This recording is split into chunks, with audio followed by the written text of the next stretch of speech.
Olive oil. This is a topic that really gets me frustrated because people don't realize how badly we're being scammed. So there's a lot of fraud, and to me it's an integrity violation. Companies are just, it's just so widespread. They're diluting the olive oil with lesser quality olive oil, or they're putting oils that aren't even olive oil in what they're selling and packaging as extra virgin olive oil.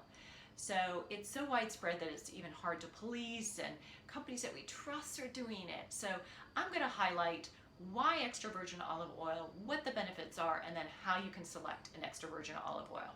Now, Consumer Reports, they ran some tests where 9 out of 23 olive oils were only actually extra virgin olive oil. And then there were some tests done by the UC Davis Olive Center, and they found 70% didn't pass as extra virgin olive oil. So we want to make sure we're getting extra virgin olive oil because of the health benefits. There's so many health benefits that are linked to the EVU, the extra virgin olive oil. There's things like diabetes, there's things like heart disease, stroke, lower stroke, blood pressure, cancer, stopping cancer growth, your gut. All these things are linked to extra virgin olive oil.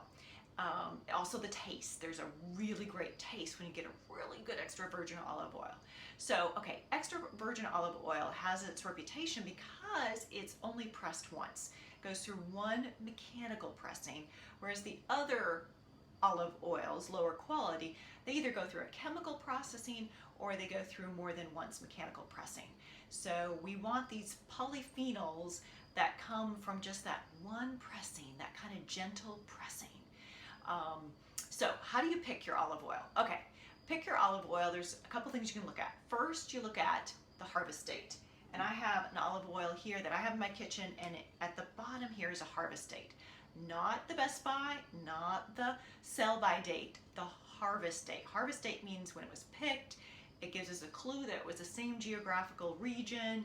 So look for a harvest date. You're going to have trouble though, because most of them bottled, you're going to have a sell by or best by, and ignore that.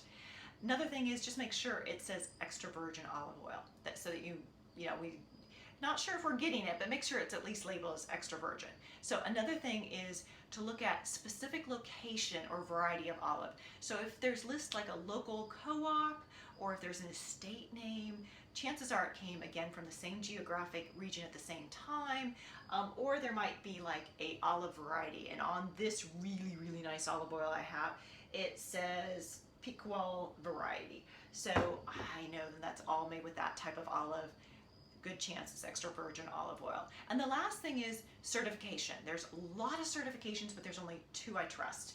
And those are the Australian Olive Oil Association, that's this one right here, and then this is the California Olive Oil Industries certification. And they're very rigorous testing. There's some European ones, there's some international ones. They're not rigorous enough right now with the way they're policing. They're just not doing a good job. So those are the only certifications. So look at those 4 things that I gave you to see if it's actually extra virgin olive oil. So I challenge you to go and check your cupboard out and see if you have an extra virgin olive oil that passes the test I just gave you. If not, spend about 10 minutes in the grocery store next time looking at the shelves and seeing if you can find something there. These are the 2 that I use. I use one, this one's really, really nice. It's got a lot of polyphenols in it. So I use it when I don't use heat. So I use it like for pestos and bruschettas, and when I finish off a dish with a splash of olive oil, I use this one. It's a lot less expensive. I use this when heat's called for with olive oil. Now just know that when it's heated above about 250, you're not going to get a lot of these polyphenols. They're going to be destroyed. A lot of them are. So if you go above 250, at least use a less expensive olive oil, or maybe look at using canola oil. So thank you. Check out your olive oil that you have. Get one in your kitchen that is actually, you can be trusted and confident that it is an extra virgin olive oil. Thank you so much. Check back here, as I'm always adding new videos that go into eating and nutrition tips so that you have peak energy and you are disease free. Thank you.